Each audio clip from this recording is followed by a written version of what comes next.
Welcome to Business Central video series. This is Michael Pito from Vistas Cloud. To visualize and direct the manufacturing process, you need to use routings.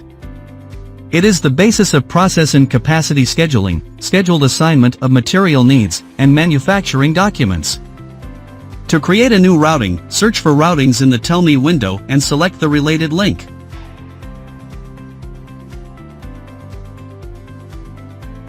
Select New Action.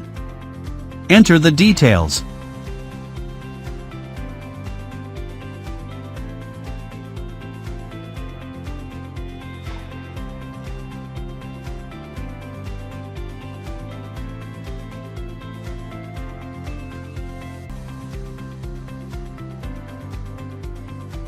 Change the status to Certified. A new routing has been created.